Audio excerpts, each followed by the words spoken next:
Yo, what's good guys? This is Nightwing2303 and today we got a quick look at these bad boys right here. This is my favorite colorway of the Air Jordan 14. I was able to scoop up the original version of this shoe a while back, but they weren't quite in the nicest condition, so I never ended up wearing them. Kind of wanted to restore them, but never ended up doing that either. Found out right afterwards that these guys were retroing. A little bit pissed that I grabbed these, but I am very happy that we have a pair now that is wearable and they look great as well. And probably the coolest part is that now I get to compare the retro to the original, which is kind of nice. But before we do that, we're gonna take a quick look at these guys. Again, this is my favorite colorway of the Air Jordan 14. I just think that this colorway is super slick. But the funny thing is that when these originally dropped back in '99, I didn't fall in love with them right away because they weren't Bulls colors. On top of that, I absolutely don't like green whatsoever. So it took me a while to warm up to these guys. However, the more that I saw them, the more they just kind of grew on me. And then it became not just that, oh, they're not a Chicago colorway. It more so became, oh, that's kind of a unique colorway. Because this was back in the time when it was rare to get a shoe like this, especially from Jordan Brand, because of the fact that he was still a Bull at this time. Although he had just retired right after that last shot, but that's besides the point. So again, these became something that I didn't like to something that I absolutely love. And then this color scheme ended up getting really popular with the Nike LeBron Dunkman series with the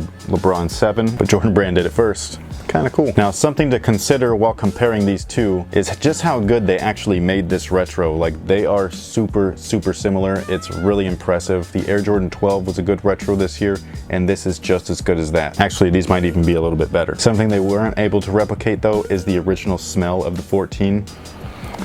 If you were around back then and you smelled a pair of these, they have the most distinct smell ever. They don't smell bad, they don't smell great, they just have this one kind of odor to them that just smells like the Air Jordan 14. It's kind of strange. I don't know how else to explain it. I'm not sure if there are other shoes that have distinct smells or odors attached to them, but this is one of them. And even after all these years, they smell just like that. So it must be the glue or something like that that they used on these guys, because they have that smell that I remember as a kid. Because a friend of mine had a pair of 14s and I remember smelling them and they smelled just like this. It's just so weird. Now, as far as the actual build, they're very close to one another. The only real noticeable difference is that the toe, this is the original here, is a lot longer than these guys here. These guys got kind of like a shortened stubby tongue.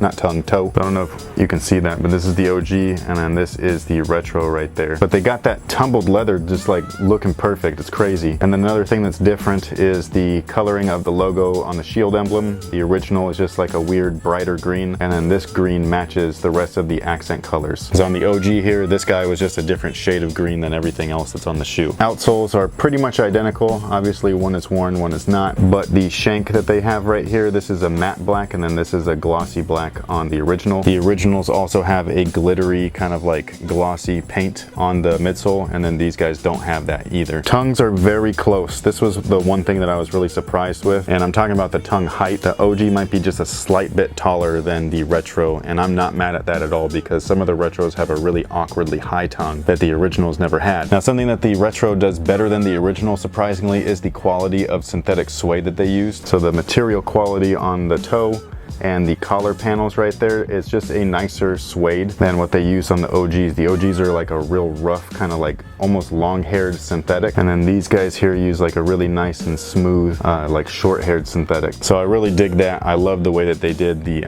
material application on the retro. And then the other thing that the retro did better than the original is just their stitching. The stitching on these guys is just a lot cleaner, it's a lot more precise, and that's not because of them being sloppy back in '99, it's just that technology is a lot better now.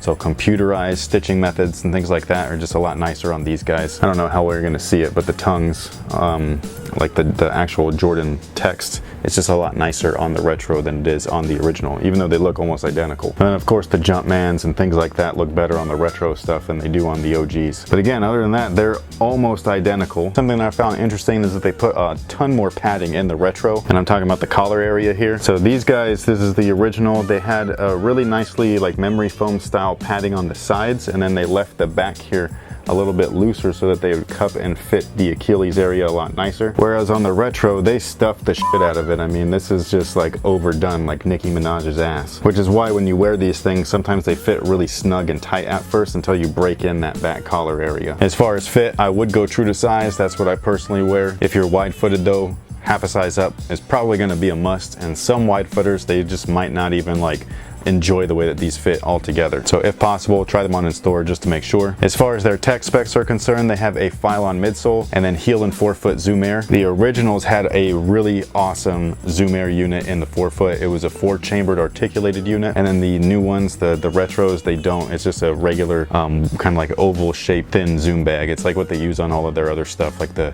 newest Hyperdunk and things like that. So downgrade in cushion, but they've done that ever since the original retros. And I think this shoe originally retroed, not this colorway, but the model itself back in 2004, 2005, maybe 2006, but I'm pretty sure it was like 2004, 2005. And that's pretty much it. These guys are gonna be 190 bucks, which, I mean, take it or leave it, it's up to you. And I know that a lot of people don't like the Air Jordan 14, but I am personally a fan of them, not only on court, but also off court. So there you go, hopefully you guys enjoyed this quick look. Let me know what you guys think down below in the comment section. Let me know if you plan on picking a pair up yourself. And until next time, guys, have a good one.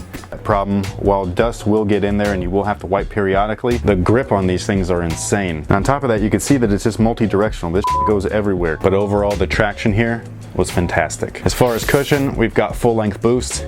And as you know, boost is life. What we have is a TPU wrap on the entire lateral end. Meanwhile, the medial side is completely exposed. Don't worry, midsoles are different as well. The traction's way different. They added traction. They added some teeth in there because I was getting some slippage in here. So everything that I complained about in the sample, they actually fixed on the retail version. Two of the main things that I had complained about was that the heel counter right here, or not the heel counter, but the heel padding just wasn't substantial enough. It needed to be a little bit more heavy on the padding, a little bit more sculpted.